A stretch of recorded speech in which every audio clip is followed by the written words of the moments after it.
This was a competition exclusively for women. All contestants must ensure that they input no fewer than 360 characters per minute. The physical exertion of completing the entire race is equivalent to running 5 kilometers. Making mistakes, typing less, or missing characters during the competition will directly lead to disqualification. Ultimately, the winner is the contestant who inputs the most characters within the allotted time. After several intense rounds, only Rose and the previous champion remain on the field. Their typing speeds are nearly identical. Facing a strong opponent, Rose can only give her all. Unexpectedly, the two end up tied, and the competition enters a rare overtime phase. The overtime is limited to 5 minutes. The one who types more characters wins.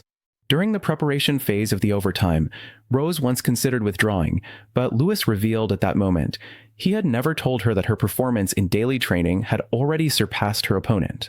Inspired by this, Rose suddenly stood up, and when she sat down again, her eyes were filled with determination to win. Both contestants seemed ready to give their all. Rose, as if injected with a stimulant, no longer feared her opponent. Meanwhile, Lewis silently left the scene without watching. Because he had deceived Rose earlier, he was unsure if his actions had worked, and his legs trembled nervously. It was only when cheers of victory erupted in the arena that he hurriedly ran back to the room. It turned out that Rose had won the final victory. He had wanted to rush forward and embrace her, but was repeatedly pushed aside by the crowd. From that moment on, the radiant woman on stage would no longer belong to him. At this moment, Lewis felt a complex mix of emotions, and his thoughts gradually drifted back to the day they first met. He remembered that at that time, Lewis, the boss, was planning to hire a female secretary. In France in the 1950s, being a boss's secretary was a coveted position that many girls envied. On the day of the interview, the local girls dressed up elaborately just to attract the boss's attention. Rose, who had just arrived from the countryside, sat down, and Lewis, noticing her simple attire and resume, couldn't help but mock her background, wanting to dismiss her after just a few words. Seeing the typewriter on the table, Rose decided to show her true skills. The sound of typing immediately caught Lewis's attention. That unique, rapid two-finger typing method, the slack elastic band, and the shoulder strap slipping off all deeply attracted Lewis beside her. In just 30 seconds, Rose had typed out the document on the table exactly as it was, with no errors in spaces or punctuation. Such performance left Lewis stunned. In the end, Rose successfully obtained the job. Her whole family was delighted for her, except her father, who disapproved and even insisted on arranging a marriage for her. He believed that the best destination for his daughter was to find a reliable man in the village to settle down with. Rose pushed the can on the table aside and expressed her strong opposition to her father. Faced with such a resolute attitude from his daughter, the father could only shake his head helplessly. Rose decided to venture out, and before leaving, she saw her sleeping father in front of the TV, still carefully covering him with a blanket. Thus, Rose officially began her work as a secretary. However, inexperienced Rose repeatedly made mistakes. When retrieving documents from the top of the cabinet, she accidentally scattered papers all over the floor. When recording client information, she couldn't find a sticky note and had to hurriedly write on the boss's hand. When destroying useless documents, she mistakenly put important files together, and in her frantic attempt to fix it, she caused the shredder to jam on the spot. Her careless actions made Lewis's friends laugh out loud, teasing that such a capable secretary could probably only be handled by Lewis. But Lewis knew in his heart that he didn't keep Rose for work purposes. When the 7-day trial period was over, Lewis planned to tell her his true intentions. Lewis told Rose that she was not suitable for the secretary position, and if she wanted to become a permanent employee, she needed to do something that would make both parties happy. Before he finished speaking, Rose angrily stormed out of the office. She thought the boss had ill intentions, not realizing that Lewis only wanted to invite her to a typing contest, promising that if she won, she could continue working at the company. So, Rose signed up for the competition. Her friends thought they could handle such a simple task, but the audience nearby reminded them that in the competition, a single small mistake would deduct 100 characters, and the current world record was an astonishing 512 characters per minute. For ordinary people, this was almost an impossible task. Rose, participating for the first time, didn't know how to prepare and looked confused when she saw other contestants fixing their typewriters with tools. It wasn't until the race was about to start that she realized she hadn't loaded the paper yet. The whistle blew, and the race officially began. All contestants looked focused, their 10 fingers flying, skillfully and quickly changing paper. Inexperienced Rose looked around nervously, and her paper-changing movements seemed clumsy and awkward. Although her two-finger typing technique had reached a high level, she still lagged behind professional players. In the end, Rose missed the qualification by just 2 characters. On the way back, Lewis appeared quite displeased, constantly criticizing Rose. Rose couldn't bear it anymore and demanded that he pull over to the side of the road. Seeing Lewis silent, she forcefully pulled down the window switch, and Lewis had no choice but to stop the car. Her previous defeat in the competition had already made her upset, and now she was being criticized on the way home. Back at her apartment, she was even ridiculed by the manager for carrying tobacco smell on her, because Lewis often smoked. And Rose was mistakenly thought to be a woman who didn't love herself. A series of setbacks left Rose disheartened, and she finally couldn't hold back her tears and cried out loud. Rose had hoped to prove her abilities to her father, but ended up in such a predicament. Just as she was about to leave, Lewis suddenly appeared. He first apologized for his words on the car, then hoped that Rose would continue to participate in the upcoming competitions, and promised that as long as she was willing to accept training, she could always serve as his secretary. Rose eventually agreed to this proposal. To facilitate training after work, Lewis directly took Rose to his house, a villa usually inhabited only by Lewis himself. The dining table in the living room became their practice area. To help Rose learn 10-finger typing, Lewis specially bought a children's typewriter, with each finger corresponding to different colors and areas. Lewis kept reminding her, which made Rose feel somewhat annoyed. During her first attempt at 10-finger typing, her fingers seemed uncooperative. After confirming Lewis had gone far, she quickly practiced the 2-finger typing method, but was caught on the spot by Lewis. Lewis angrily said that if she didn't practice seriously, she could return to her hometown at any time. Rose had no choice but to practice 10-finger typing. To improve Rose's concentration, Lewis kept telling stories while she typed. To familiarize her with the keyboard, Rose painted her nails with corresponding colors. To give Rose content to practice with, Lewis brought over more than a dozen thick books at once. Whether at home or at the company, Rose was constantly practicing intensively, which Lewis was very satisfied with. To avoid suspicion, Lewis usually let Rose ride her bike alone to and from work, while he leisurely followed in his car. However, that day, Rose accidentally fell while riding her bike on the roadside. Lewis hurried over to check her hand, but did not care whether she had hurt elsewhere. At this moment, heavy rain suddenly started pouring, and her wet clothes outlined Rose's figure. As a true gentleman, Lewis simply turned around to let her get into the car quickly, but Rose felt a trace of disappointment in her heart. That day, when Lewis was about to do laundry, he found Rose's underwear in the washing machine, then quietly went to her room to place it somewhere appropriate. While Lewis was searching around for where to put it, Rose came over. She saw Lewis holding her underwear and deliberately posed, indicating that if Lewis was looking for matching panties, they were on her. This made Lewis feel extremely embarrassed, and he hurriedly explained that he found the clothing in the washing machine. Just as Lewis was about to leave, he noticed a photo on the wall. Rose asked him which one he liked, and Lewis pointed to the one on the far right, but was told that it was Rose's mother. One day, Lewis was cooking when he suddenly heard Rose calling out. He hurried over to check and found that Rose was just complaining about her whole body hurting. Lewis first helped her adjust her sitting posture, then thoughtfully massaged her shoulders, and finally massaged her fingers, only to realize that her fingers lacked flexibility. Lewis, in order to make Rose's fingers softer, sought out his friend's wife, Marie, hoping she could teach Rose to play the piano, but she refused, citing her busy household chores. To force Marie to agree, Lewis picked up a knife and began performing a game of stabbing his fingers through the gaps, gradually increasing the speed. The children watching were stunned, and unsurprisingly, Lewis's palm was pierced by the knife. Lewis helped Rose so diligently because many years ago he was an athlete with dreams of winning a championship, but he ultimately failed to achieve it. Soon after, war broke out, and he enlisted. However, his camp was ambushed by the enemy, and all his comrades were tragically killed, leaving him as the sole survivor. Therefore, he spent his life giving to others. Perhaps only this way could he gradually heal his inner wounds. Fortunately, Marie eventually agreed to teach Rose the piano. To improve Rose's endurance, Lewis started taking her outdoors for long-distance running training. Gradually, Rose's fingers became softer, and her stamina increased. According to Lewis's calculations, her typing speed had improved significantly, and even the act of changing paper became very proficient. Soon, Rose returned to the competition scene. This time, she was unstoppable and won the championship in one go. After that, she became unstoppable, winning every competition she entered. Even as the color of her typewriter faded and the paint on her nails was wiped away, she could still operate quickly and accurately. Even amid howling winds, she remained unaffected. Their training continued from the scorching summer to foggy autumn and into icy winter. Day after day of hard practice elevated Rose's performance from first in her small town to first in the county, and ultimately to the city champion. Her typing speed reached 491 words per minute. When the results were announced, the audience stood up and cheered for Rose. Lewis excitedly picked her up and spun her around, but then deliberately kept his distance due to everyone's gaze. This girl from the countryside conquered everyone present and attracted many boys' pursuits, which made Lewis feel a twinge of jealousy. Although Rose shone brightly in everyone's eyes at that moment, when her father learned of her achievements, he sarcastically said, "Fame can't put food on the table." That day, Rose returned to her former apartment, hoping to hear her father's birthday wishes. However, her father did not answer her call, and the manager remained as indifferent as ever. Rose had no choice but to return to Lewis's house, full of disappointment. Unexpectedly, Lewis thoughtfully prepared a birthday cake for her, and he even had a surprise ready.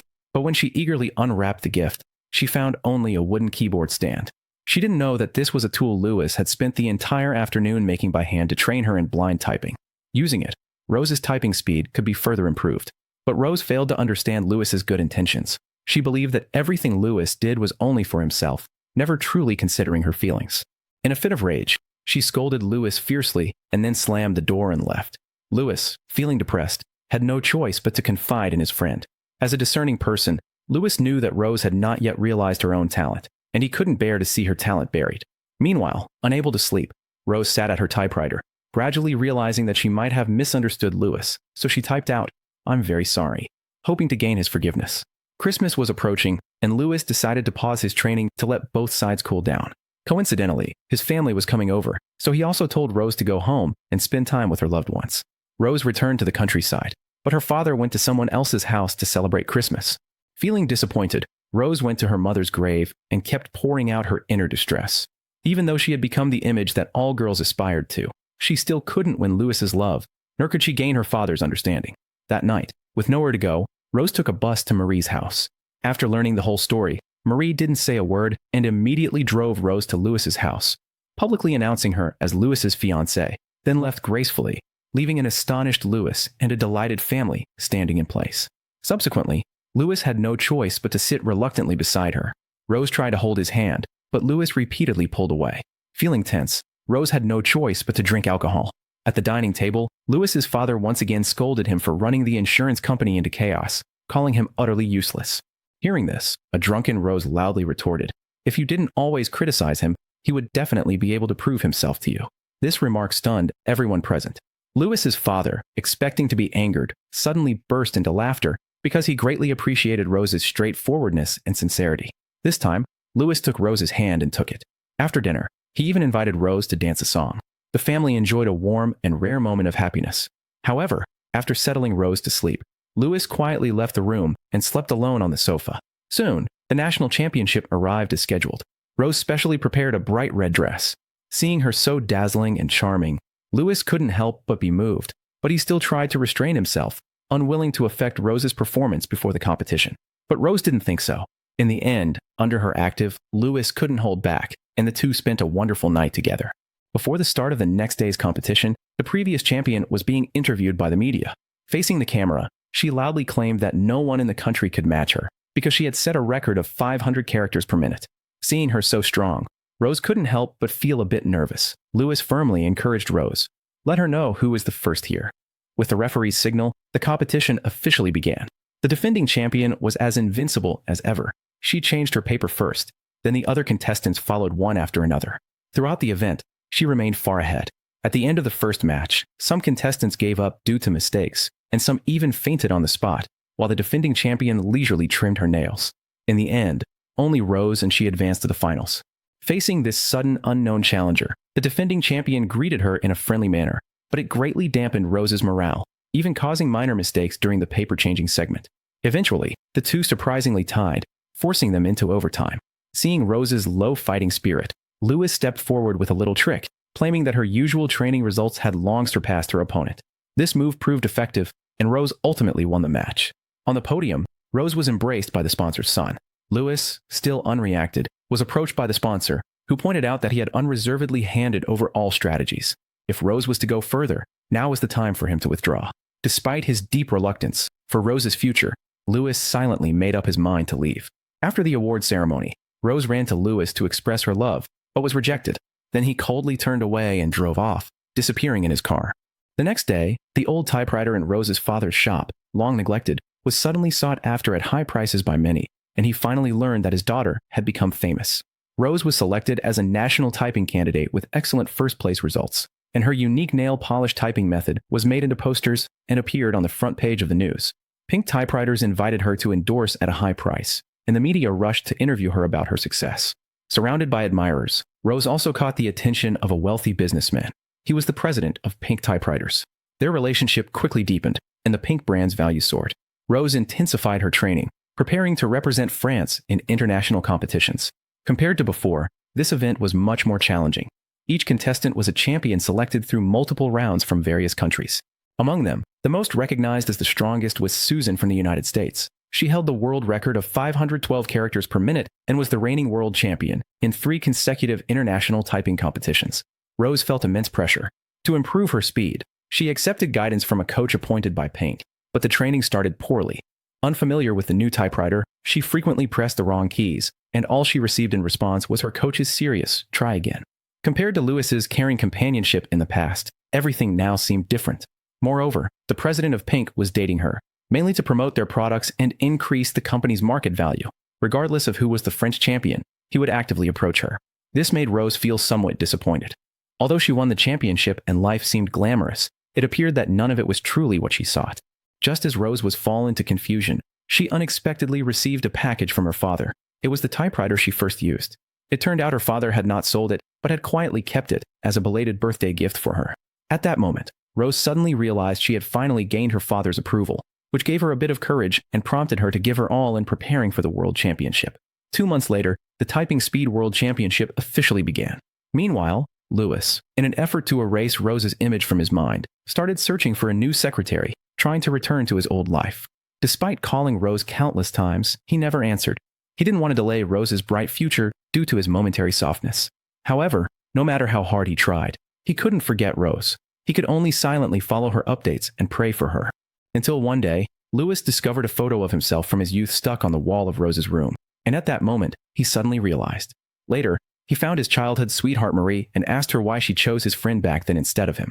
It turned out Marie had also liked him all along, but had never received his confession, and finally agreed to his friend's proposal. From then on, Lewis finally understood. Love does not come from waiting, but requires take the initiative to greet it. After this realization, he immediately set off, rushing to the competition site in the United States. Meanwhile, the world-class typing competition officially began. Every contestant was fully focused on the manuscript, their 10 fingers flying across the keyboard. The Korean prodigy maintained a stoic expression while continuously typing. The British contestant gradually slowed down, and the Italian contestant, after making a typo, lost control and knocked over the typewriter on the spot. Meanwhile, the world record holder, American contestant Susan, remained calm and confident, while Rose, representing France for the first time, kept up her speed, not daring to slack off. The whistle blew, ending the first round of eliminations. The judges quickly tallied the scores, and only contestants from the USA, Korea, Germany, and France advanced. In the semifinals, the young prodigy's speed clearly lagged behind, and the German contestant gradually fell behind, leaving only Rose and Susan to compete. During the intermission, Susan sat calmly, being massaged and relaxed by 3 attendants. She looked at Rose with utmost confidence, her powerful aura instantly pressing down. Faced with such a formidable opponent, Rose was almost overwhelmed by the pressure. She initially wanted to go to the restroom to calm her emotions, but was pulled back by her coach, because doing so would only cause her to lose momentum and give her opponent the upper hand. The half-hour break quickly passed, and the best-of-3 finals officially began. In the first game, both fought with all their might, their fingers flying at full speed, and ultimately, Rose narrowly won with 510 characters, just 1 character ahead of her opponent. However, there was no cheer from the audience below. Instead, boos erupted, since it was the American home ground. Almost all spectators were cheering for the American team. This greatly affected the solitary Rose, while the American contestants looked proud. Before the second match began, Susan provocatively claimed that Rose, the French woman, only knew how to do laundry and cook. This sentence stunned Rose for a moment, and it was this moment of hesitation that caused her to lose the second set. In that set, Susan equaled the world record, while Rose achieved a speed of 506 words per minute, trailing by only 6 words.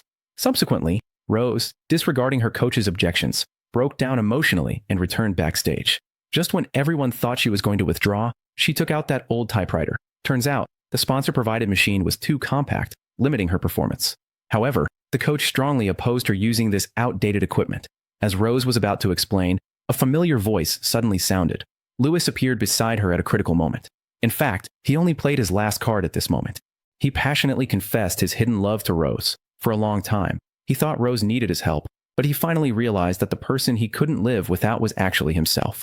This sincere confession deeply moved Rose. She asked Lewis for advice on the third match. Yes, that last card was Lewis's love. However, Rose, returning to the competition, was threatened by the sponsor.